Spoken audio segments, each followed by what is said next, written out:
श्रीरङ्गसिंहगिरिदेशिकपादसेवा प्राप्ताखिल द्रविडवेदरहस्यजातम् श्रीगौतमान्वयजमाश्रितभागधेयम् गोपालदेशिकमहम् शरणम् प्रपद्ये। वाधूलान्वयसञ्जातमप्पलार्यतनोभवम् गोपालाचार्य सच्छात्रम् वन्दे वेङ्कटदेशिकम्। श्रीवात्स्य वरदाचार्य पौत्रम् तत्पदसंश्रयम् तातार्यतनयम् वन्दे रघुनाथाह्वयम् गुरुम्। कास्यपान्वय सञ्जातम् नारायणपदाश्रितम् श्रीमन्नारायणम् वन्दे యతీశ్వరశ్రియాజుషం. సద్గ్రంథాధ్యయన సంగోష్ఠిని ఈనాటి వ్యాసంగానికి సాదరంగా ఆహ్వానిస్తూ కలిసి ప్రార్థన చేసుకుందాం. శ్రీశైలేశేత్యాది ప్రణతోస్మి నిత్యం எய்தற்கரியமரைகளை ஆயிரமின் செய்தற் குலகில் வரும் ஷடகோபனை சிந்தையுள்ளே பெய்தற்கிசையும் பெரியவர் சீரை உயிர்களெல்லாம் உய்தற்குதவும் இராமானுஷன் எம்முரு துணையே. ஏறார் மதுர கவி இவ்வுலகில் வந்துதித்த சீராரும் சித்திரையில் சித்திரை நாள் பாருலகில் மத்துள்ள வாழ்வார்கள் வந்துதித்த நாள்களிலும் உத்தத மக்கென்னு நெஞ்சே ஓர் வாயித்த திருமந்திரத்தின் மத்தியமமாம் பதம் போல் சேர்த்த மதுர கவி செய்கலையை ஆர்த்த புகழ் ஆரியர்கள் தாங்கள் அருளிச் செயல் நடுவே சேர்வித்தார் தாத்பரியம் தேர்ந்து. ஹஸ்தஸ்ததாளத்விதயம் பிரபத்யே சఠாரி வாக்வியாசமுதார கீர்த்திம் மாதுரிய சம்ஸ்லிஷ்ட கவித்வயுக்த்வம் மஹத்வ சம்பாவித புத்திதத்வம். అష్టాక్షరీ మహిత మంత్ర సుమధ్యభూత వర్ణద్వయం నమ ఇతీడ్యముశంతి యద్ధి తద్వత్ ప్రభావి మధురం కవివర్య గీతం సుస్నిగ్ధ గ్రంథిభర రజ్జు సునామధేయం. శ్రీమత్కృష్ణ సమాహ్వాయ నమో యామున సూనవే యత్కటాక్షైకలక్ష్యాణాం సులభ శ్రీధర సదా. ఈనాడు గోష్ఠికి స్వాగత వచనాలని తెలియచేస్తూ చాలా రోజుల కిందటి పాఠ్యాంశాన్ని సమగ్రంగా మననం చేసి మన ముందు ఉంచినటువంటి గోదా సరోజలక్ష్మిని మనసారా అభినందిస్తున్నాను. ఏదో నేను జాయిన్ అయ్యేసరికి చిన్న వాగ్వాదంలాగా జరుగుతోంది, నేనంటే నేను అనేదో అనుకుంటున్నట్టు అనిపించింది నాకు. దాని గురించినటువంటి ప్రస్తావన చివరిలో చేసుకుందాం. మొత్తానికి ఒక పద్ధతిలో నిర్ణయించిన ప్రకారంగా గోదా సరోజలక్ష్మి గారు ఇవాళ చక్కటి మననాన్ని చేసి పాఠ్యాంశాన్ని మళ్ళీ మనం ఒకసారి గుర్తు తెచ్చుకుంటూ ముందుకు సాగడానికి తగినటువంటి రీతిలో అనుసంధానం చేశారు. కాకపోతే కొంచెం స్పీడ్ ఎక్కువైంది అని అనిపించింది. బహుశా సమయం చాలదేమో అనేటటువంటి బెంగో ఏమో తెలియదు, కానీ ఇదివరకటి కంటే ఈసారి చెప్పిన దాంట్లో తొందర ఎక్కువగా ఉంది. అంటే అనుసంధానంలో స్పీడ్ ఉంది, విషయంలో ఏ రకమైనటువంటి స్ఖాళిత్యము లేదు, కానీ అంత తొందర కూడా అక్కర్లేకుండా ఇంకొంచెం నింపుగా చెప్పడానికి తగిన స్థితి ఉంది, సామర్థ్యము ఉంది, కనుక తొందరపడాల్సినటువంటి అవసరం లేదు అని ఒక మొదటి ప్రథమమైనటువంటి సూచన చేస్తున్నాను. ఇక తమిళ వ్యాఖ్యానాన్ని మనం అనుసంధానం చేసుకున్నాం. ఆ వ్యాఖ్యాన పంక్తులని కూడా ఒకసారి మళ్ళీ అనుసంధానం చెయ్యాలి అనేటటువంటి శ్రద్ధ చూపించడం, అనుసంధానంలో కూడా 90% పర్ఫెక్ట్ గా అనుసంధానం చెయ్యడం అభినందనీయం. చివరిలో వచ్చేసరికి మాత్రం అది మర్యాదే అని ఆ విడదీయడం పదంలో ఆఖరి వాక్యంలో చిన్న దోషం వచ్చింది. ఎంగళయుం అరియాదే అని అరియాదు అనే పదం అక్కడ ఉంటుంది. ఆ చిన్న స్ఖాళిత్యం తప్ప తమిళ వ్యాఖ్యాన పంక్తుల యొక్క అనుసంధానం చాలా మంచిగా సాగింది. ఈ రకంగా ప్రయత్నం చేస్తే అలవాటు కూడా చక్కగా అవుతుంది. ఈ ప్రయత్నం నిజంగా అభినందనీయం. విషయాన్నంతటినీ కూడా చాలా చక్కగా వివరిస్తూ వచ్చారు. ఇక అహమస్య అవరో భ్రాత, అహమన్య అని అన్నారు. అస్య అస్య ఈయనకు అని అర్థం. అహమస్య అవరో భ్రాత గుణైర్దాస్యముపాగత. రామాయణంలో ఉండేటటువంటి కిష్కింధకాండలో ఉండేటటువంటి శ్లోకం అది. అన్య కాదు, అస్య అనేది అక్కడ పదం, దాన్ని ఒకసారి గుర్తుంచుకోవాలి అని సూచన చేస్తున్నాను. అలాగే ఇందాక మరి అదే చెప్పాను, ఈ రెండు చిన్న స్ఖాళిత్యాలు, వాటిని సరిదిద్దుకోవాలి. విషయ గ్రహణం, విషయ వివరణం, విషయాన్ని కూర్చుకోవటం, దాని గురించినటువంటి అవగాహన అన్నీ కూడా చాలా మంచిగా సాగాయి. చక్కటి కృషి సాగింది. ఆ కృషితో ఈ మననం మనకి అందింది అని, అలాంటి కృషి ఇతోధికంగా చేసి ఆచార్య రుణాన్ని తీర్చుకోవాలి. ఆచార్య ముఖ వికాసం కోసం ఈ రకమైనటువంటి ప్రయత్నాన్ని పదే పదే కొనసాగిస్తూ ఉండాలి అని సూచన చేస్తున్నాను. మనసారా అభినందిస్తున్నాను. మరొక సూచన ఏమిటి అంటే, మననం చేసేవాళ్ళు ఎవరైనా సరే ముందుగా ఆచార్య తనయాన్ని అనుసంధానం చెయ్యండి. అది చాలా మంచి పద్ధతి. అందుకని సమయం కోసం చూడకండి. ఆచార్య తనయన్ అనుసంధానం చేసే మీరు మళ్ళీ ఎక్కువ ప్రార్థనా శ్లోకాలు అవసరం లేదు, కానీ ఆచార్య తనయన్ అనుసంధానం చేస్తూ మననాన్ని ప్రారంభించడం అనేది ప్రతి ఒక్కళ్ళు కూడా పాటిస్తే ఇంకా అందంగా ఉంటుంది. ఒకసారి ఆచార్య సంబంధాన్ని తెలిసి వారిని అభినందించి వారికి శుభాకాంక్షలు తెలియజేసేటటువంటి అవకాశం ఉంటుంది. ఆ పద్ధతిని కూడా ఇక మీదట పాటించాల్సినదిగా సూచన చేస్తూ, సద్గ్రంథాధ్యయనం సఫలమై ఇతోధికమైనటువంటి సామర్థ్యంతో మంచి విషయాలని మంచిగా 10 మందికి అందించి ఆచార్య అనుగ్రహాన్ని ఇతోధికంగా పొందాలి అని సరోజలక్ష్మిని మనసారా అభినందిస్తూ ఈనాటి మన వ్యాసంగాన్ని మనం ప్రారంభం చేసుకుందాం. లీవ్ పెట్టుకున్నాను, శాంక్షన్ చేశారు. ఎల్ఓపి కాకుండానే శాంక్షన్ చేశారు. నా పేమెంట్ నాకు వచ్చేసింది అని నాకు తెలిసింది.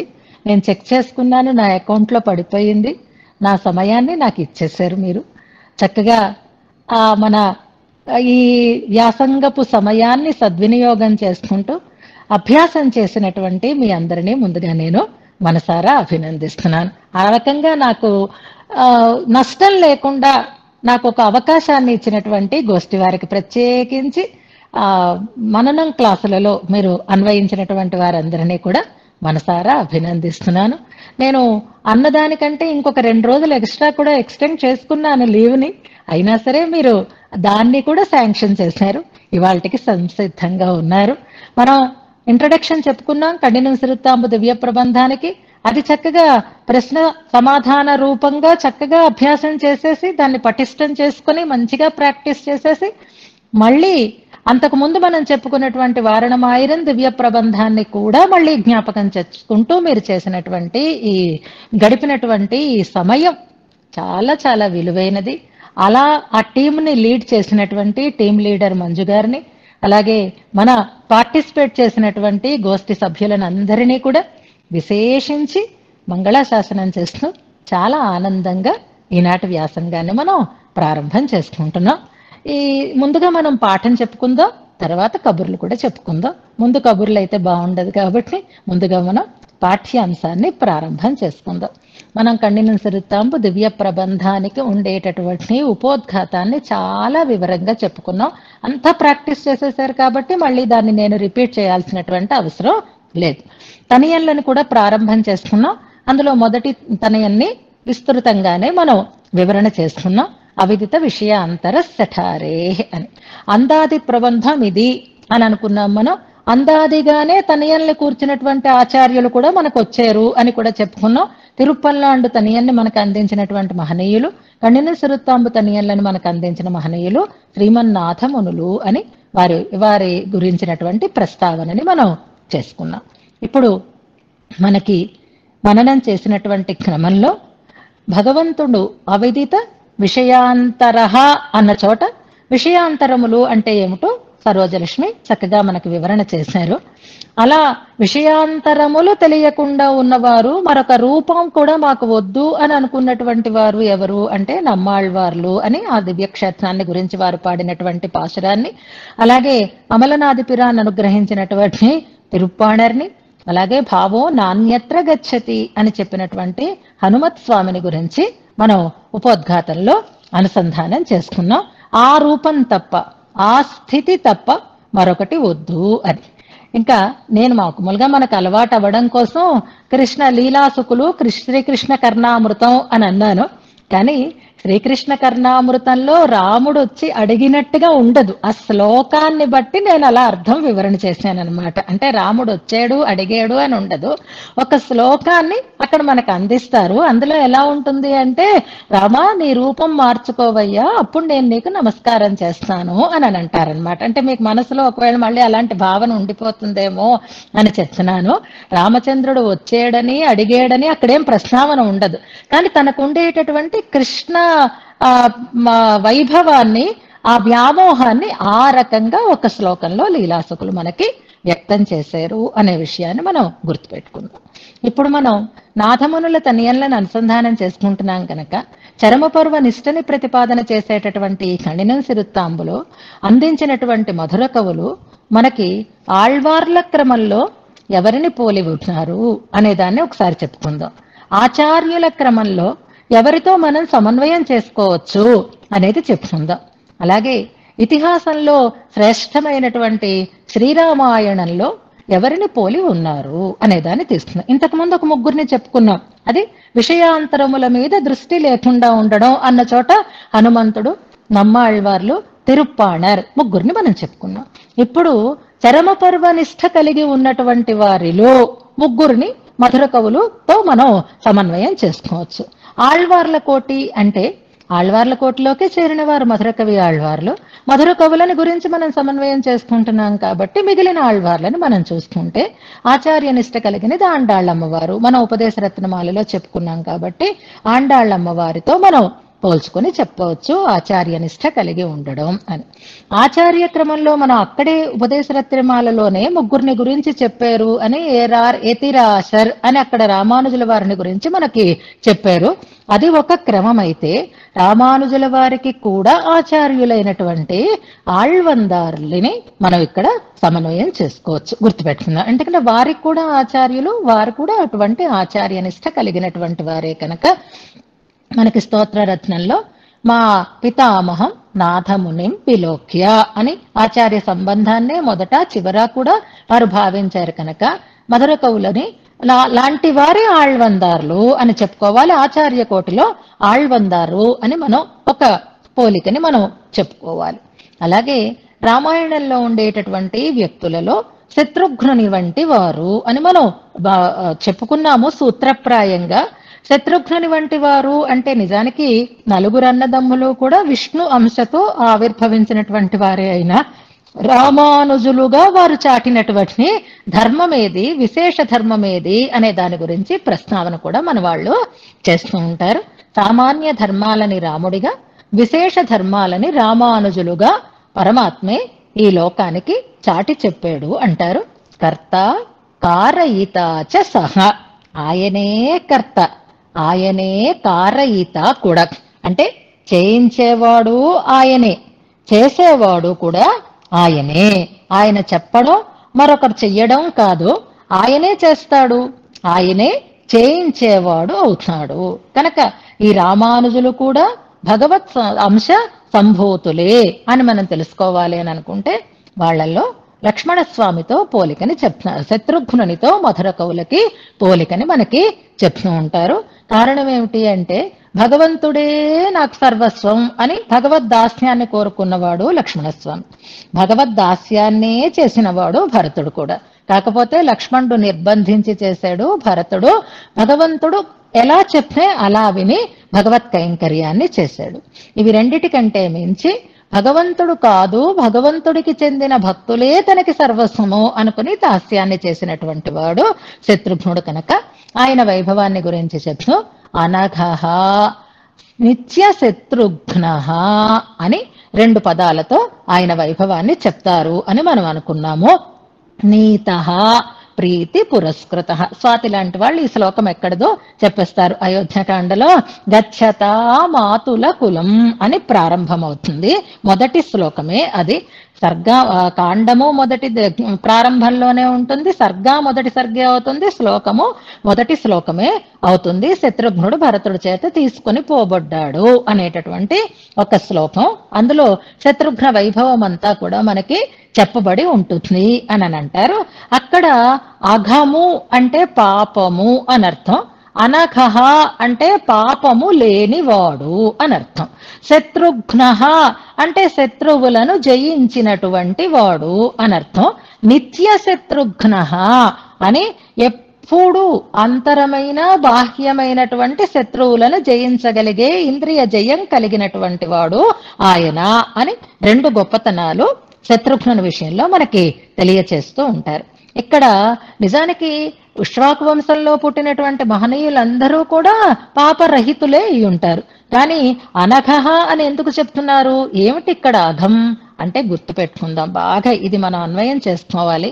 మంచి పనులు చెయ్యలేకపోవటం, లేదా మంచి విషయాలని తెలుసుకోలేకపోవటం, మంచి వస్తువులని పొందలేకపోవటం, మంచిని మనం మంచిగా గుర్తించలేకపోవటం, ఇవన్నీ కూడా దేని వల్ల అవుతాయి అంటే మనకుండేటటువంటి ఆటంకాల వల్ల అవుతూ ఉంటాయి, మనకుండేటటువంటి అనవకాశం వల్ల, అడ్డు వల్ల అవుతూ ఉంటాయి. ఇక్కడ పాపం అంటే ఏమని చెప్పుకోవాలి? ఏదైతే మనం అనుకున్న దానిని మనం పొందకుండా అడ్డుపడుతోందో అది పాపం అని చెప్పబడుతుంది. దీనికి ఎగ్జాంపుల్ మనం ఏం చెప్పుకోవాలి అంటే ఆండాళ్ళమ్మ వారు తిరుప్పావైలో ఎంగళ్ మేల్ శాపమిషుందేలో రెంబావై అని ఒక పాశురాన్ని అనుగ్రహించారు. అక్కడ శాపం అంటే పాపం అంటారు.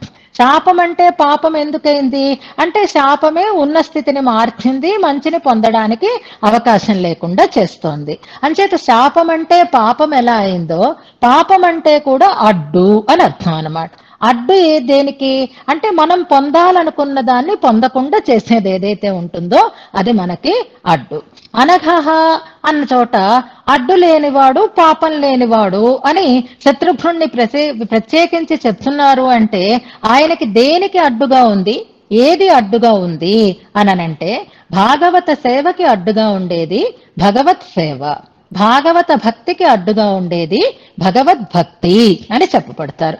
ఇక్కడ రామాయణంలో అయితే రామభక్తి నిజానికి అడ్డు అవుతుంది అందరికీ కూడా. ఇది లోకంలో కూడా మనం చూస్తూ ఉంటాము. రామభక్తి, భగవద్భక్తి భాగవత భక్తికి విరోధంగా ఉంటుంది, ఆటంకంగా ఉంటుంది. శత్రుఘ్నుల్లో అలాంటి ఆటంకం లేదు. రాముని విషయంలో ఉండేటటువంటి భక్తి భరతుని విషయంలో ఉండేటటువంటి భక్తికి అడ్డు కాలేదు. అంటే రామభక్తి కంటే మిన్నగా ఆయనకి భరత భక్తి ఉంది, భాగవత భక్తి ఉంది అని అక్కడ అనఘః అంటే అఘం అంటే రామభక్తి అని అర్థాన్ని చెప్తారు. భగవత్ సేవతో భాగవతోత్తములని తదీవులని తృణీకరించేటటువంటి స్థితి, లేదా నిరాదరించేటటువంటి స్థితి, లేదా సేవ చెయ్యలేకుండా ఉండేటటువంటి స్థితి లేనివాడు అయినాడు శత్రుఘ్నుడు అని అక్కడ ఆయన చెప్తారు. నిత్య శత్రుఘ్న అంటే రామ సౌందర్యం అని అర్థం చెప్తారు. శత్రువు అక్కడ ఏదవుతుంది అంటే సౌందర్యం. ఆ సౌందర్యం లోబరు చేసుకోకుండా, రామ సౌందర్యానికి ఆకర్షితుడు కాకుండా భరతుని సేవలోనే మునిగి ఉన్నాడు అంటే ఆయన తన ఇంద్రియాలని జయించాడు, నిత్య శత్రుఘ్నుడు అయి ఉన్నాడు అని మనకి స్పష్టంగా తెలుస్తుంది. ఇక్కడ మనం అన్వయం చేసుకోవాలి అంటే అఘం అంటే పాపము అంటే మంచిని పొందకుండా ఉండేటట్లుగా చేసేదేది అడ్డుగా ఉండేటటువంటి పాపం అయితే మనం మంచిగా వింటుంటే నిద్ర వచ్చింది అనుకోండి అదే అఘం అన్నమాట. ఆ నిద్ర ఏవండి పాపమా అని అనుకోకండి, నిద్ర రాకపోతే ఆరోగ్యాలే పాడైపోతాయి. కానీ అవసరం లేనప్పుడు నిద్ర వచ్చింది అనుకోండి అప్పుడు అది మనకి అడ్డుగానే అవుతుంది. అలాగే ఇక్కడ భాగవత సేవ చేసేటప్పుడు భగవత్ సేవ అడ్డు కాకుండా ఉండేటటువంటి వైభవం కలిగిన వాడు శత్రుఘ్నుడు కనుక ఆ శత్రుఘ్నునితో మధుర కవులని పోల్చి మనకి చెప్తారు. శత్రుఘ్నుని లాంటి వారు రామాయణ పురుషులలో అని చెప్తారు. ఇక్కడ ఒక చిన్న క్లారిఫికేషన్ తీసుకుని మనం వేరొన్నున్నానరియన్ అనేటటువంటి తనయన అర్థాన్ని చెప్పుకుందాం. వేరొన్నున్నానరియన్ అన్నదానికే ఇది సమన్వయం అవుతుంది. అందుకని ఇప్పుడు మనకి కావలసినది ఏమిటి అంటే ఇంతవరకు రామచంద్రుడికి శత్రుఘ్నునికి మధ్యలో భరతుడు ఉన్నాడు. శత్రుఘ్నుడు భరతుణ్ణి అనుసరించి ఉన్నాడు, భరతుడు రాముణ్ణి అనుసరించి ఉన్నాడు. ఇప్పుడు భరతుణ్ణి పక్కకి పెట్టి రాముణ్ణి శత్రుఘ్నుణ్ణి మనం ఎదురెదురుగా చూస్తే రాముడికి శత్రుఘ్నుని పట్ల ఆదరం ఉందా స్ట్రైట్ గా? శత్రుఘ్నుడు రాముడికి సేవ చేసాడా డైరెక్ట్ గా? ఇది ఒక ప్రశ్న వేసుకుందాం మనం. జాగ్రత్తగా వినండి. రాముడికి శత్రుఘ్నుడు సేవ డైరెక్ట్ గా చేసాడా? నేను అడుగుతున్నాను, మీరు ఆలోచించాలి. అలాగే రాముడు శత్రుఘ్నుణ్ణి గురించి ప్రత్యక్షంగా తలుచుకున్నాడా? లక్ష్మణుణ్ణి గురించి ఎలాగా తోడుగా ఉన్నాడు కాబట్టి లక్ష్మణుడి మీద ప్రీతి ఉంది, చివరికి కూడా ఆయన లేకపోతే ఉండలేక వెళ్ళిపోయాడు. భరతుడి సంగతి అయితే చెప్పక్కర్లేదు, ఆయనతో కలిసేదాకా నేను స్నానమైనా చెయ్యను అని అన్నాడు. మరి భగవంతుడికి అలాగే ఇలాంటి శత్రుఘ్నుని ఇలాంటి మధుర కవుల వాటి గురించినటువంటి ఆలోచన, వాళ్ళని చూస్తే ఆనందం, ప్రేమ ఉంటాయా? అసలు మీరు అంటున్నారు నిజమే, కానీ భగవంతుడి సేవ చేయకుండా మిగిలిన వాళ్ళని పట్టుకుంటే అండి భగవంతుడికి వాళ్ళ గురించి ఆలోచన ఉంటుందా అని ఒక సందేహం రావాలి.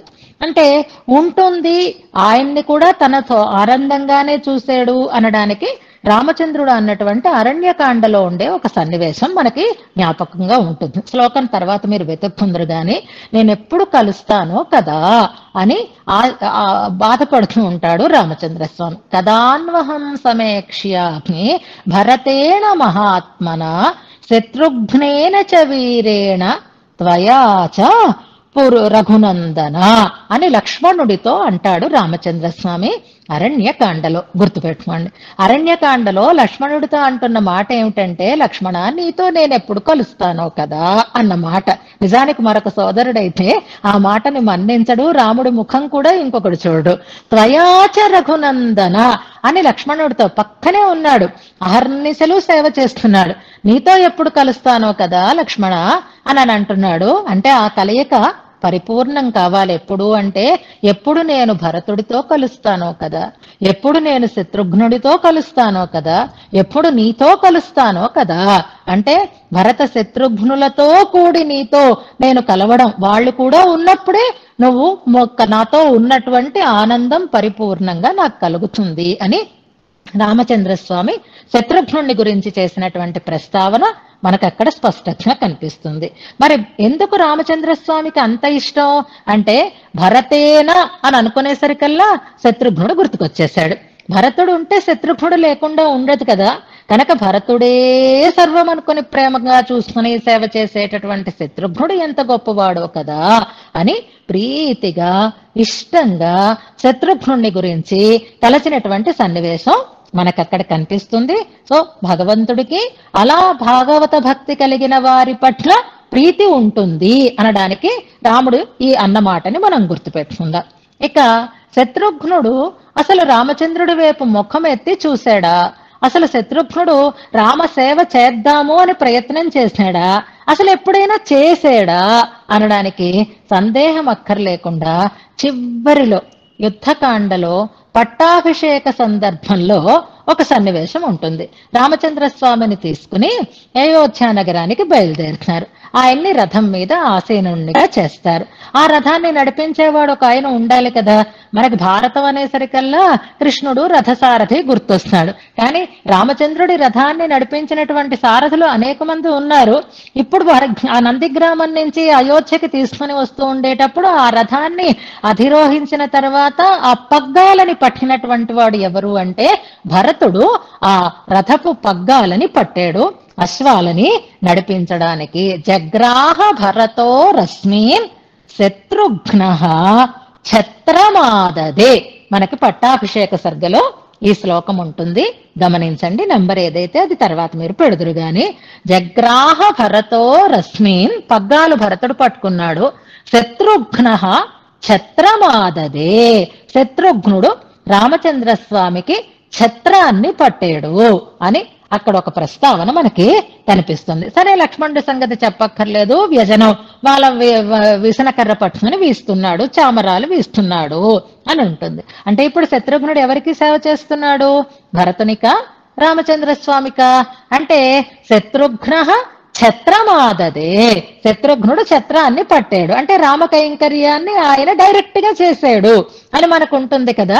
మరి శత్రుఘ్నునితో మధుర కవులని పోలిస్తే వారు వేరొన్నన్నానరియన్ అని అన్నవాళ్ళు కదా, అక్కడ భగవత్ కైంకర్యాన్ని చేసినట్లుగా మనకి కనిపిస్తుంది కదా అని సందేహపడకండి. అది కూడా ఎందుకు చేశాడు అంటే భరతునికి ఆనందాన్ని కలిగించటం కోసం అని భరతుని సేవగానే రాముడికి ఛత్రాన్ని పట్టాడు. భరతుని మనోభిష్టాన్ని గుర్తించే భరతుడి ఆయన ఆ సేవని చేశాడు అని అంటారు. రాముడికే సేవ చేసిన అది ఆచార్య ముఖ ప్రీతిగా భగవత్ సేవ మనం చేసుకోవాలి అనడానికి, ఆయన తప్ప మరొకటి నాకు లేదు అనేటటువంటి ఒక విలక్షణమైనటువంటి భావన కలిగి ఉన్నవాడే అని చెప్పడం కోసం శత్రుఘ్నుణ్ణి ఇక్కడ మనకి ఉదాహరణగా చెప్తారు పెద్దలు.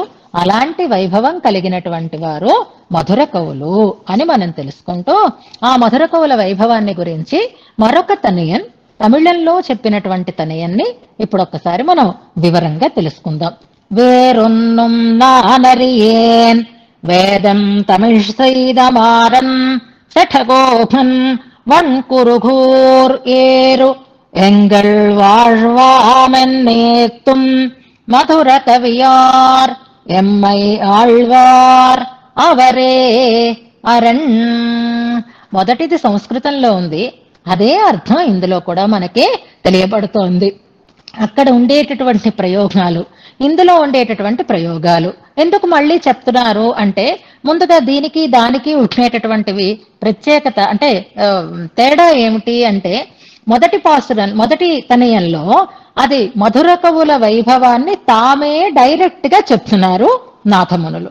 రెండవ పాసురంలో మధుర కవుల మాటలని అనువదిస్తూ డైరెక్ట్ స్పీచ్, ఇండైరెక్ట్ స్పీచ్ అని ఉంటుంది చూసారా, ఆయన ఇలా అన్నారు అని చెప్పడం ఒకటి, ఆయన అన్న మాటల్ని అలాగే కొటేషన్స్ లో పెట్టి అన్నారు అని అనడం ఒకటి. ఇందులో మనకి ఎలా చెప్తున్నారు, డైరెక్ట్ గా మధుర కవులు అంటున్నట్లుగా వారి మాటలుగా మొదటంతా చెప్పి అటువంటి మధుర కవులు అని చివరిలో మనకి సమన్వయం చేస్తూ చెప్తున్నారు. అది ఆ శ్లోకానికి ఈ పాసురానికి ఉండేటటువంటి తేడా. మరొక ప్రత్యేకత ఏమిటి అనంటే, ఎవరి గురించైనా చెప్పేటప్పుడు వారి మాటలని, వారు చెప్పినటువంటి ప్రబంధంలో ఉండేటటువంటి మాటలని కోట్ చేస్తూ చెప్పడం అనేటటువంటి ఒక విలక్షణతో ఇందులో మనకి కనిపిస్తూ ఉంటుంది. ఎలాగా అంటే 10 పాసురాల ప్రబంధాన్ని మనకు అందించారు మధుర కవులు. ఆ 10 పాసురాలలోనూ వారు ఏ ఏ పదాలనైతే ప్రయోగించారో ఆ పదాలు ఇందులో కూరుస్తూ ఈ తనయన్ని మనకు చెప్తున్నారు. అంటే ఈ తనయన్ మనం చదువుతూ ఉంటే ప్రబంధంలో ఉండేటటువంటి మధుర కవుల పద ప్రయోగమే మనకి జ్ఞాపకం వస్తూ ఉంటుంది.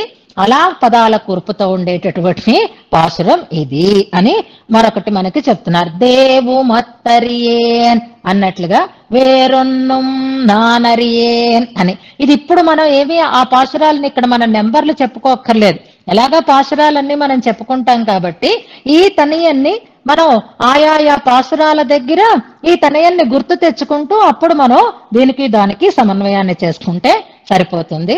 ఒక విశేషం ఏమిటి అంటే, డైరెక్ట్ గా మధుర కవుల మాటలుగా చెప్తూ ఉండడం. రెండో విశిష్టత ఏమిటి అంటే, మధుర కవులు అందించినటువంటి ప్రబంధంలో పదాలనే గుర్తు చేసేటట్లుగా ఇక్కడ పదాలని మనకి ప్రయోగం చెయ్యటం. నంబి అని కానీ, శటగోపన్ అని కానీ, మారన్ అని కానీ, ఇలాంటి పదాలన్నీ ఆ పాసురాలలో ఉండేటటువంటి పదాలని మనకి తెలియచేసేవిగా ఉంటాయి అని మనం తెలుసుకుంటూ పాసురం తాలూకు అర్థాన్ని తెలుసుకుందాం. చాలా సులభంగా ఉంటుంది. మధుర కవులు అంటున్న మాటలు అన్నమాట. ఏమంటున్నారు వారు అంటే, వేరు ఒన్రుం నాన్ అరియేన్. అరియేన్ అనేది క్రియాపదం, తెలియను అని అర్థం అన్నమాట. నాన్ అరియేన్, నాన్ అనేది కర్తృపదం, అరియేన్ అనేది క్రియాపదం. నాన్ అరియేన్ నేను తెలియను అని అర్థం. ఏమిటి తెలియను అంటే, వేరు అరియేన్ మరొక దానిని తెలియను, ఒన్రుం అరియేన్ మరొక దానిని దేనిని తెలియను అని అంటున్నారు. వేరు ఒన్రుం మరొక దానిని దేనిని, నాన్ అరియేన్ నేను తెలియను. ఇవన్నీ మధుర కవుల భావనలు అన్నమాట, వారి మాటలే. దేవు మత్తరియేన్ అనేటటువంటి మాట ఇక్కడ మనకి వినిపిస్తూ ఉంటుంది. ఇంకా అంతేకాకుండా ఏమీ తెలియదు, మరొకటేది తెలియదు అంటే అసలు ఏం తెలుసు మీకు అంటే, వేదం. చాలా సులభంగా ఉంటుంది చూడండి. వేదం తమిళ్ செய்த, వేదం వేదమును, తమిళ్ செய்த తమిళములో చేసిన అని అర్థం. దాన్ని ద్రావిడీకరించిన అని అర్థం. ఇక్కడ మనకి ఇప్పుడు నమ్మాళ్వార్ల యొక్క దివ్య ప్రబంధం వేదము అని మనకు తెలుస్తుంది కదా. వేదం తమిళ్ సైద, రామాయణం కూడా వేదమే అని అనుకుంటాం కదా. వేద ప్రాచేతసాత్ ఆసీత్ రామాయణాత్మన. అలాగే వేదం తమిళీకరింపబడింది, ద్రావిడంలో మలచబడింది ఎవరి చేత అంటే నమ్మాళ్వార్ల చేత. అంచేత నమ్మాళ్వార్లు అనుగ్రహించినటువంటి ఆ వాంగ్మయం అంతా కూడా వేదమే అని స్పష్టమవుతోంది. ఇక్కడ వేదం అని చెప్తున్నారు అంటే నమ్మాళ్వార్ల వాంగ్మయం వేదంతో సమానము అని ఇక్కడ చెప్తున్నారు. మొదటి తనయంలో ఏమని చెప్పారు?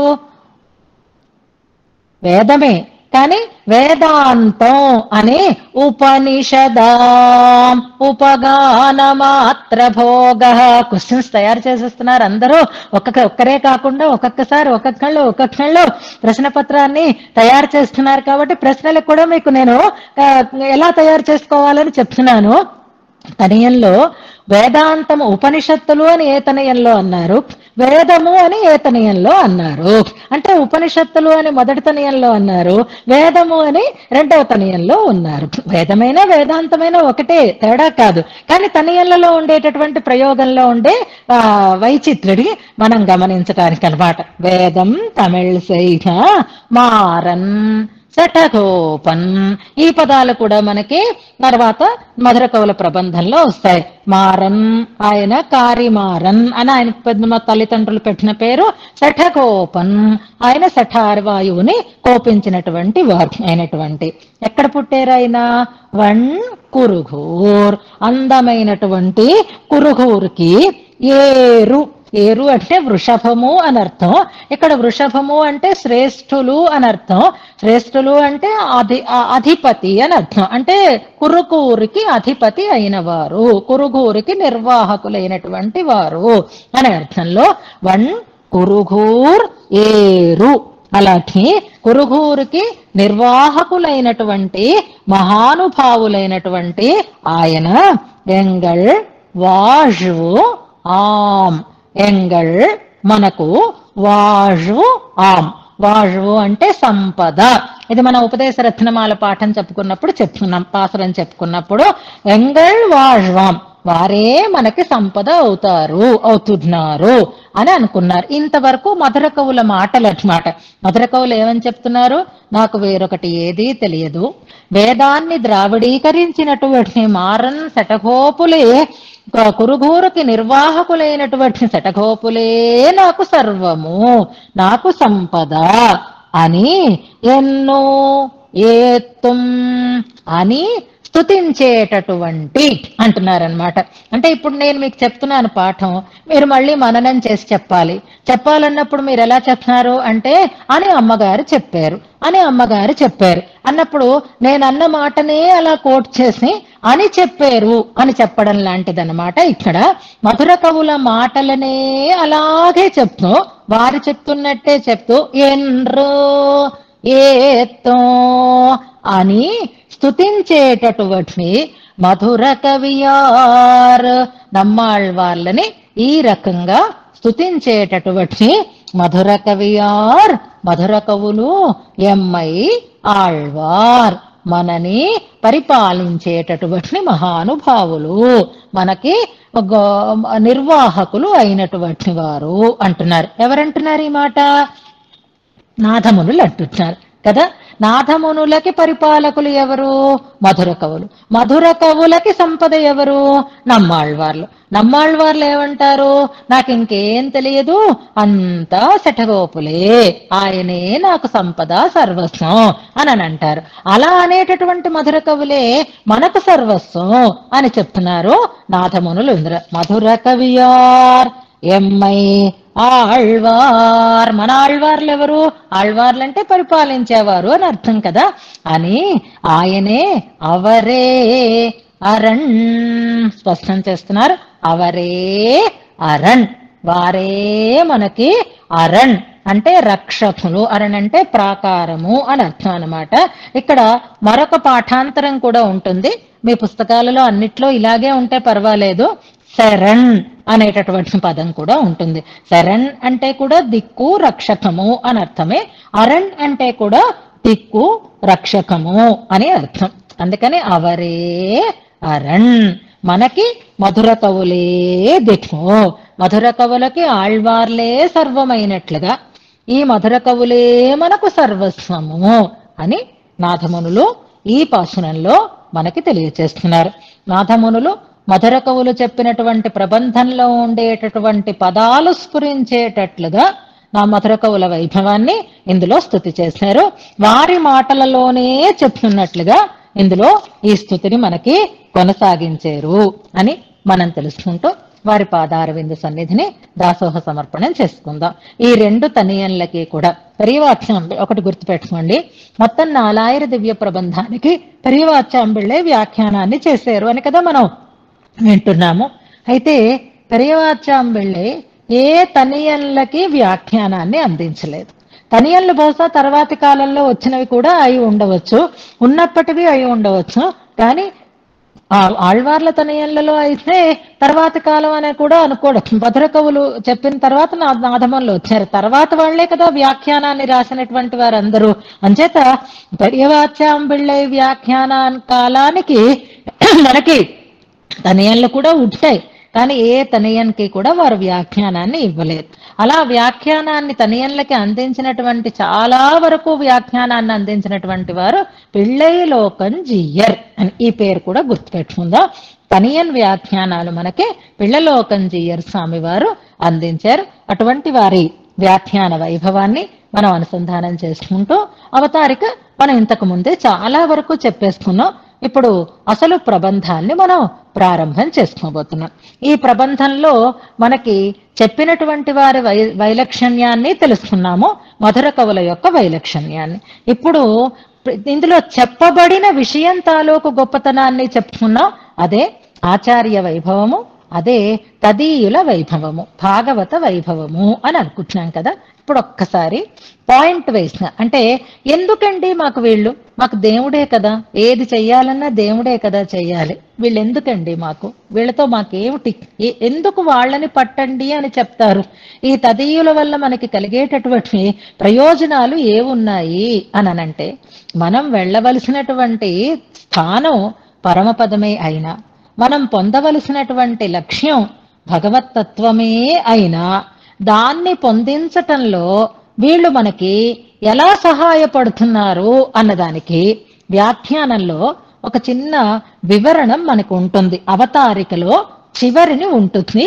ఒక్కసారి చూడండి, మీ దగ్గర తమిళం వ్యాఖ్యానంతో కూడినటువంటి పుస్తకం ఉంటే పేజీ నెంబర్ 65 తీసుకోండి. చక్కగా వ్యాఖ్యానం కూడా ఉంది కనుక అప్పుడప్పుడు ఆ పంక్తులని కూడా మనం అనుసంధానం చేసుకుందాం. ప్రధానమైన విషయాలలోనే పరవ్యూహ విభవాంతర్యామి అన్నప్పుడు ఎలా అనుసంధానం చేసుకున్నామో అలాగే భాగవత నిష్ఠ తదీయులే మనకి ఉద్దేశ్యము అని చెప్పడం కోసం 4 రకాలైనటువంటి రీజన్స్ ని మనకి ఇస్తున్నారు. పేజ్ నెంబర్ 65 తీసి ఉంటారు. దానికి వివరణ చూడండి. ఇవర్కు తదీయర్ ఉద్దేశ్యరామిడత్తిల్ భగవత్ సంబంధ మాత్రత్తిలే విషయీకరిత్తు. మొదటి రీజన్ చెప్తున్నారు. మహానుభావులు పెద్దలు మనని తమవారినిగా స్వీకరిస్తున్నారు. ఎందుకండి, మనకి వాళ్ళకి సంబంధం ఏమిటి, వాళ్ళున్నది హాయిగా నిత్యమైనటువంటి భగవత్ కళ్యాణ గుణానుభవంలో మునిగి ఉంటారు తదీయులైనటువంటి వారు. ఇప్పుడు పెద్దలు మన ఆచార్యులు ఉంటున్నారు, చిన్నజీయర్ స్వామి వారు లాంటి వాళ్ళు మహానుభావులైనటువంటి భాగవతోత్సములు ఉంటారు. అలాంటి వాళ్ళ దగ్గరికి మనం వెళతాం. వెళ్ళినప్పుడు మనం ఏదో స్వామి పల్లాండు అని వారికి దాసనాలు అడియేన్ రామానుజ దాసి అని ఏవో 4 పడికట్టు మాటలని వాళ్ళకి మనం నమస్కారం చేస్తాం. ఏదైనా ఒక శ్లోకం చదివి ఏదో నమస్కారం చేసాం అనుకోండి, వాళ్ళకి అది చాలు అని అనిపిస్తుంది. ఓహో, వీళ్ళకి కాస్త భగవద్భక్తి ఉన్నట్టు, వీళ్ళు భగవంతుని గురించినటువంటి ఆలోచన చేస్తున్నారే అంటారట. అంతే చాలు, అది పట్టుకొని మనని వాళ్ళు తన వాళ్ళనిగా చేసేసుకుంటారు. అంతకు మించి వాళ్ళకి మన నుంచి ఏ ఊరు నుంచి వచ్చాము, ఎంత తెచ్చాము, ఎంత తాంబూలం పెట్టాము, ఎందుకు వచ్చాము, ఇవేం అక్కర్లేదు. మనకి భగవద్విషయకమైనటువంటి రుచి ఉందా లేదా అని చేసుకుంటారట. అంతే, అది విని మనని తన వాళ్ళనిగా చేసుకుంటారు. భగవత్ సంబంధ మాత్రత్తిలే. భగవత్ సంబంధం అంటే భగవద్ విషయకమైనటువంటి సంబంధం ఉండడం చేత విషయీకరితో తమకి విషయంగా తీసుకుంటారు. తమ వారినిగా మనని వారు గుర్తిస్తారు, మన పట్ల ఆదరాన్ని చూపిస్తారు మహానుభావులు. గుర్తుపెట్టుకోండి, మహానుభావులతో మనకి ఎందుకు ప్రయోజనం అంటే మనం ఎవరినైనా మన వారినిగా అనుకోవడానికి కారణం మన స్వార్థం ఉంటుంది.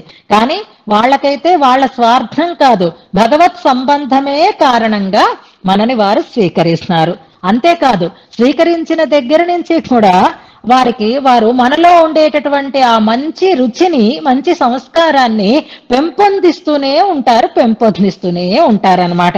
అలా కాకుండా అణగద్రొక్కేసే వాళ్ళు కొంతమంది ఉంటారు, పెంపొందించేటటువంటి వారు కొంతమంది ఉంటారు. ఎలా పెంపొందిస్తారు అంటే, ఇప్పుడు చూడండి, రామాయణంలో శ్లోకం చదివి మీరు చూస్తారు తర్వాత అని అన్నాను అనుకోండి నేను, అంటే మీరు అటు రామాయణం పుస్తకం తీస్తున్నారు, కాండలు వెతుకుతున్నారు, అందులో ఉండేటటువంటి శ్లోకాన్ని వెతుకుతున్నారు, వెంటనే మీకు దాని మీద ఒక రకమైనటువంటి అభిరుచి కలుగుతుంది. ఇది పెంపొందించటం అన్నమాట. అంటే నేనని కాదు, మహనీయులు మనకి ఉన్న రుచిని అలా ఎక్కువ చేస్తూ ఉంటారన్నమాట. తద్విషయత్తిలే ఇప్పోదు అవగాహిపిత్తుం, దాంట్లో మనం మునిగిపోయేటట్లుగా చేస్తారు. క్లాస్ అంటే క్లాసే, ఆ టైంలో నేను ఇంకేది వద్దు అన్నట్లుగా దాంట్లో మనం అన్వయించగలిగేటటువంటి రుచిని మనలో మళ్ళీ పెంపొందిస్తారు. గుర్తిస్తారు, మొదట స్వీకరిస్తారు, తర్వాత దాన్ని మనలో ఎక్కువ అయ్యేటట్లుగా చేస్తారు, అందులోనే మనం మునిగిపోయేటట్లుగా చేస్తారు. ఏదో సినిమాలో లాగా అని పెడుతున్నారు, అయి ఉంటుంది బహుశా.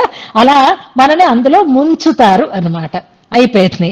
ముంచిన తర్వాత మనం మునిగిపోతాం. మనం ఎలాంటి వాళ్ళం అంటే, ఏదో ఒక వెర్రి పట్టిందంటే ఆ వెర్రిలోనే మనం అలా మునిగి తేలిపోతూ ఉంటాం. కానీ వాళ్ళు అలాంటి వాళ్ళు కాదు, మునగడము తెలుసు, తేలడము తెలుసు. కానీ మనకు అది అలవాటైతే ఎలా బయటికి రావాలో తెలియదు, ఉక్కిరి బిక్కిరి అయిపోతూ ఉంటాం. అలాంటప్పుడు భగవద్గుణానుభవం చేసేటప్పుడు మనకి ఎవరూ తోడులేరు అని అనిపించకుండా వాళ్ళు మనకి తోడుగా ఉండేటటువంటి వారు అవుతూ ఉంటారు. నిజంగా మీకు నేను చెప్పిన పాఠం ఒక్కళ్ళం కూర్చొని ఆ ఆడియో వినడం, లేదా ఆ రికార్డింగ్ వినడం, లేదా నలుగురితో కలిసి దాంట్లో ఉండేటటువంటి విషయాలను షేర్ చేసుకోవడం, రెండిట్లో తేడా ఉందా లేదా చెప్పండి. ఒక్కళ్ళం కూర్చొని వింటే ఏదో కొంత అర్థమైనట్టు, కొంత అర్థం కానట్టు ఉంటుంది. అదే ప్రాక్టీస్ క్లాస్ లో దాని గురించి మనం చర్చ చేసుకుంటే దాంట్లో మనకి ఉండేటటువంటి సందేహాలన్నీ కూడా తీరిపోయేటట్లుగా ఉంటాయి. అలాగే మహనీయులతో కలిసి కనుక మనం భగవద్గుణానుభవం చేస్తే గుణానుసంధానత్తాలల్లదు సెల్లాదశయిలే, అయ్యో ఈ టైంలో ఈ గుణానుభవం చెయ్యకపోతే ఎలాగా అనేటటువంటి స్థితి కలిగితే బోధయంత పరస్పరం ఎంగిరపడి నేనున్నాను కదా, రా మన ఇద్దరం కలిసి చదువుకుందాం, మన ఇద్దరం కలిసి ఒకసారి దీని గురించి డిస్కస్ చేద్దాం అనుకున్నట్లుగా పోదు పోక్కు గైక్కు ఉషాత్తుణయ్యాఘవో, చక్కగా కాలక్షేపం చేసుకోవటానికి తగినటువంటి ఉషాత్తుణై అంటే ఒక ఆధారం అవుతున్నారు, ఒక సహకారకులుగా ఉంటారు మహానుభావులు. లేకపోతే ఎవరుంటారండి, 2 నుంచి 3 దాకా చదువుకుందాం రండి అని పిలిచేవాళ్ళు ఎవరుంటారు? ఎవరు ఉండరు.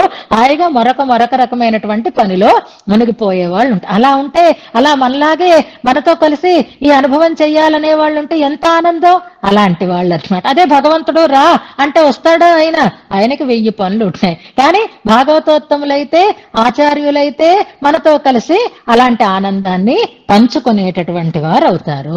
పోనీ బాగుందండి, నేనేమైనా ఇక్కడ ఉండిపోతానా, టెంపరీ కదా, వెళ్ళిపోతాను కదా ఆయన దగ్గరికే, అప్పుడు వీళ్ళ వల్ల నాకేం ప్రయోజనం అంటే, అక్కడ కూడా అంటే మోక్ష దశలో కూడా భగవద్గుణ అనుభవానికి వీళ్ళే సహకారులు అయి ఉంటారు. కనుకే 4 రకాలుగా వీరి యొక్క వైభవాన్ని మనకు చెప్తున్నారు. మనలో రుచి ఉంటే చాలు మనని స్వీకరిస్తారు, మనలో ఉండేటటువంటి రుచిని బాగా పెంచుతారు, అందులో మనం మునిగిపోతే మనకి సహకారకులుగా ఉండి మనతో కలిసి గుణానుభవాన్ని చేస్తారు.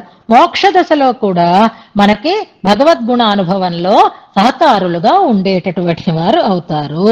కనుక బహుముఖంగా ఉపకరిస్తున్నారు. కనుక ఇప్పటి బహుముఖమాన ఉపకారత్తాలే సర్వావస్థయిலும் తదీయరై ఉద్దేశ్యర్ ఎన్నత్యవసిత్సు తమక్కు வைஷ்ணவ விஷயீகாரத்துக்கு முன்பே அஜ்ஞாத ஞாபன முகத்தாலே பகவத் விஷயத்தில் மூட்டின మహోపకరాన ఆళ్వార్తమ్మయే పత్తుభిరార్.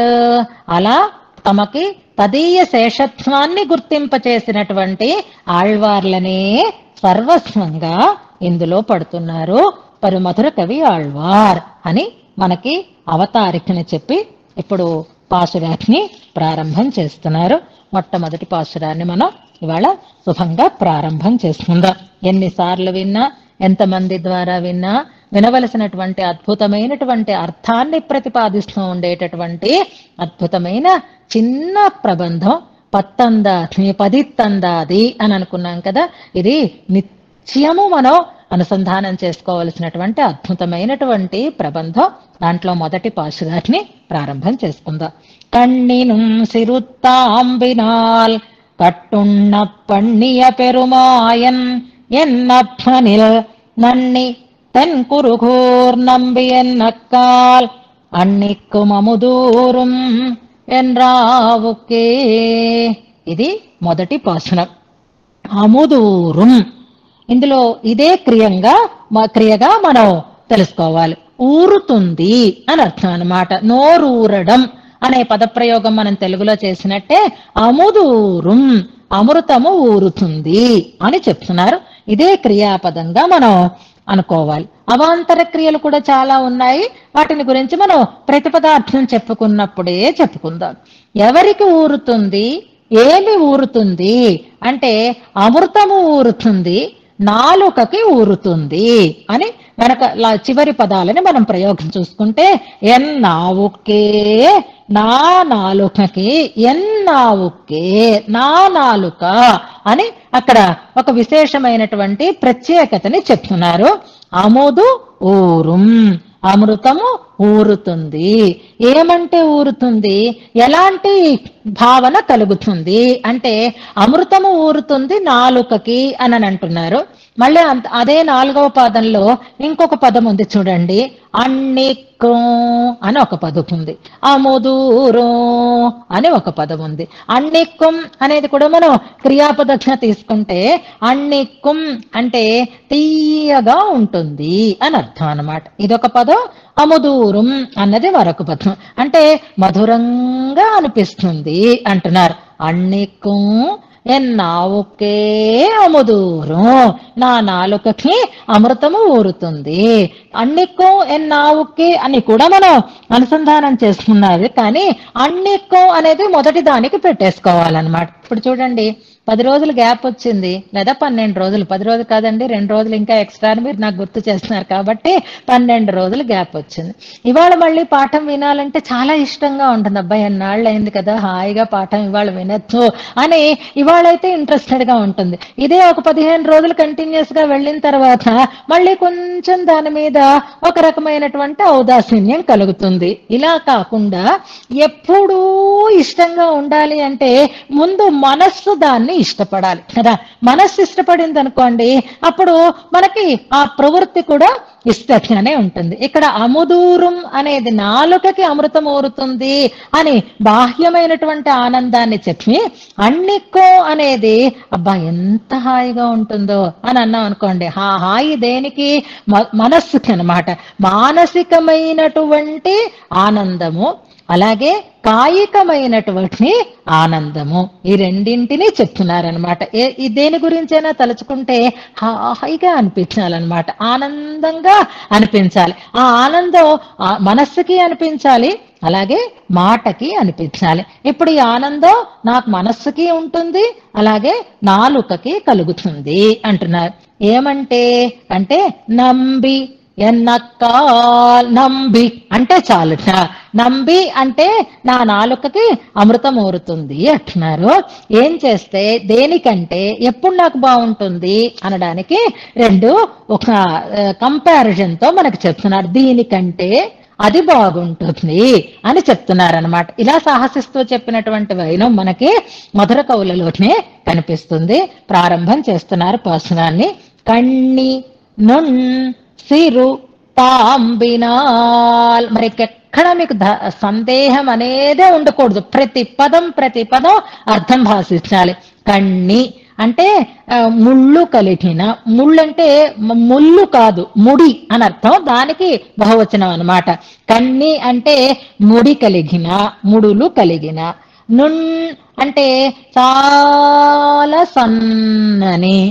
సిరు అంటే చిన్నదైన. తాంబినాల్ తాడు చేత. కట్టున్న పణ్ణియ కట్టబడినటువంటి, అంటే కట్టబడిన అంటే తనంత తానుగా ఆ పనిని చేయించుకుంటున్నటువంటి. పెరుమాయన్ గొప్ప మాయావి. ఎన్నప్పన్ నాకు తండ్రి.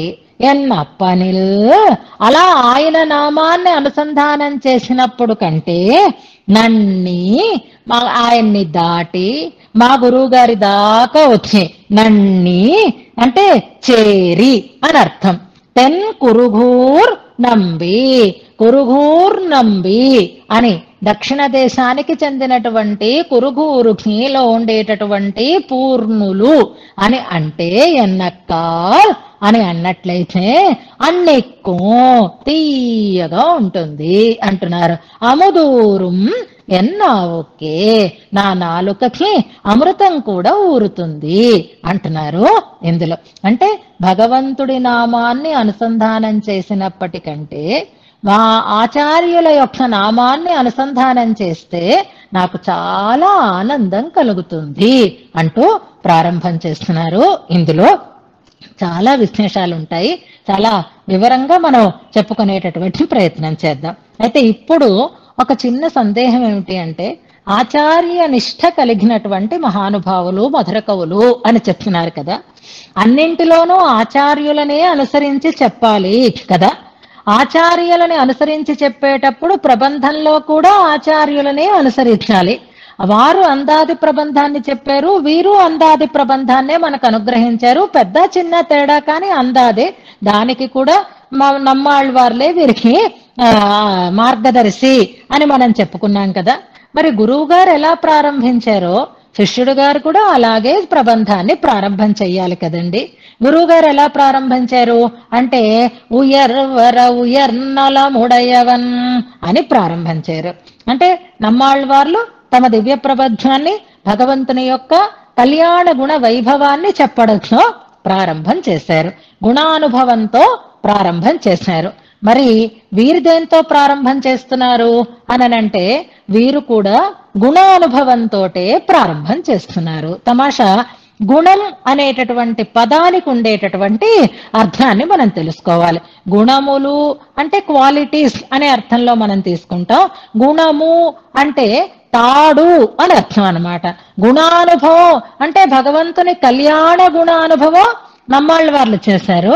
గుణ అనుభవం భగవంతుణ్ణి కట్టినటువంటి తాడు యొక్క అనుభవాన్ని వీరిందులో చేస్తున్నారు. వారు చేసింది గుణ అనుభవమే, వీరు చేసింది గుణ అనుభవమే.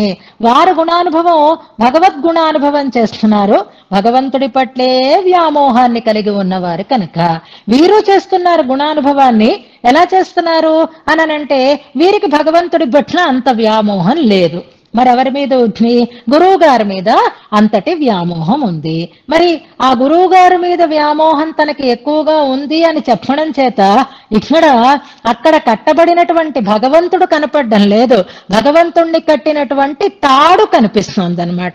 ఎలాగా అంటే ఒక్క ఎగ్జాంపుల్ చెప్పి మానేస్తాను. అసలు కన్నిను సిరుత్తాంబు అని ఎందుకు ప్రారంభించారండి? ఈ తాటి కోల ఎందుకు? రామాయణంలో పిడకల వేట అన్నట్లుగా రామాయణంలో కథాగమనం సాగుతూ ఉంటే ఆ సీతమ్మ అగ్ని ప్రవేశం కోసం పిడకల వేట కోసం బయలుదేరారు అన్నట్లుగా అవసరం లేని విషయం కదా. కట్టబడ్డ ఆయన అని చెప్పొచ్చు, కట్టబడ్డాడు తాడుతో కట్టబడ్డా అని కూడా చెప్పొచ్చు. కానీ ఆ తాడుని అంతగా వర్ణిస్తూ చెప్పాల్సినటువంటి అవసరం ఏమొచ్చింది అంటే నాట్ ఎట్ ఆల్ ఇంట్రెస్టెడ్ కనుక అని ఒక సమన్వయం చేస్తున్నారు. ఇప్పుడు ఆయనకి భగవంతుడు, కట్టుబడడం, సౌలభ్యం, వీటి అనుభవం ఇవన్నీ నమ్మాళ్ళ వాళ్ళకి కనిపిస్తే కనిపించేయేమో కానీ మధుర కవులకి ఎంత మాత్రం దాని మీదకి దృష్టి వెళ్ళటం లేదు. అయినా చెప్పాలి, గురువు గారికి అలా చెప్తేనే నచ్చుతుంది కనుక. ఎలాగా అంటే ఇప్పుడు నేను వెళ్ళాను, అక్కడ ఏదో కార్యక్రమం జరిగింది. అక్కడ సభలో నేనేదో 4 మాటలు మాట్లాడాను. అది మీకు రికార్డెడ్ గా వచ్చింది. ఆ రికార్డెడ్ గా నేనేం మాట్లాడానో అనే విషయాన్ని తెలుసుకోవాలి అనంటే ఆ వింటున్నటువంటి ఆ మాటల మీద దృష్టి ఉంటుంది. అదేమీ కాకుండా మీరు మామూలుగా పెట్టి ఉంచారు. నేనేం మాట్లాడానో అని దాని మీద దృష్టి పెట్టి మీరు వింటున్నారు. ఆ వీడియో ఫోన్ అలాగ అక్కడ ఉంది. మీ ఇంట్లో వాళ్ళు ఎవరో వచ్చారు, మీ పనమ్మాయో మరొకరో అనుకోండి. అప్పుడు అమ్మగారు ఆ గ్రీన్ కలర్ సారీయా మీ గురువు గారు అని అడిగారు. అంటే ఆవిడ దృష్టి దేని మీద వెళ్ళింది అంటే నేను చెప్తున్న మాటల మీద వెళ్ళలేదు, నేను కట్టుకున్న చీర మీద వెళ్ళింది. ఆ చీర మీదకి దృష్టి ఎవరికి వెళుతుంది అంటే అసలు విషయం అక్కర్లేని వాళ్ళకి, ఇంట్రెస్ట్ లేని వాళ్ళకి బయటకి ఏది కనిపిస్తోందో దాని మీద. అది కూడా ఎందుకు అడుగుతోంది అంటే అమ్మగారిని మంచి చేసుకోవడం కోసం. అమ్మగారు ఏదో ఇంట్రెస్టెడ్ గా వింటున్నారు, అమ్మగారికి నచ్చిన ఓ మాట మాట్లాడితే బాగుంటుంది అనేటటువంటి ఉద్దేశంతో అప్పుడు వాళ్ళకి విషయంతో సంబంధం లేదు, దాని మీద ఇష్టము లేదు కాబట్టి వాళ్ళు పైన ఏమి కనిపిస్తున్నాయో వాటి మీద దృష్టి పెట్టి ఏదో ఒకటి మాట్లాడుతున్నట్లుగా ఇక్కడ మధుర కవులు కూడా భగవంతుడు కట్టుబడినటువంటి వైనం కానీ దాంట్లో ఉండేటటువంటి వైభవం మీద కానీ ఇష్టం కాదు, కానీ ఇష్టపడిన ఆచార్యులకి అది ఇష్టం కనుక మాట్లాడుతున్నారు కనుకే దాంట్లో లీనం కాకుండా ఆ తాడు అది ఎంత పొడవు ఉంది, ఎంత సన్నగా ఉంది, ఏ బోర్డరు, ఏ కలరు, ఏ సారీ అని ఎవరిని మీరు చూసినా సరే. అందుకే చక్కగా ఆ సన్యాసులైతే ఒకటే బెటర్, కాషాయం తప్ప మరో వెరైటీ ఉండదు. ఈ జియర్ స్వామి వారు ఈ పంచ కట్టుకున్నారు, ఈ జియర్ స్వామి వారు ఇది కట్టుకున్నారు అనక్కర్లేకుండానే కాషాయాలను కట్టుకుంటారేమో. ఇప్పుడు ఈ గృహస్థులైనటువంటి వాళ్ళు రకరకాల బట్టలు వేసుకునేసరికి అందులో ఆడవాళ్ళు అయ్యేసరికల్లా ముందు ఏ హారం వేసుకున్నారు, ఏ కలర్ చీర కట్టుకున్నారు, ఎలా తయారైనారు, ఇలాంటి వాటి మీద దృష్టి తప్పకుండా వెళుతుంది కదా. మధుర కవులకి కూడా ఇంత గొప్ప ఉలూకల బంధనంలో కూడా దృష్టి దేని మీదకి వెళ్ళింది అంటే తాడు మీదకి వెళ్ళింది. కాబట్టి కన్ని నుంసిరుత్తాంబినాల్ అని ప్రారంభం చేస్తున్నారు.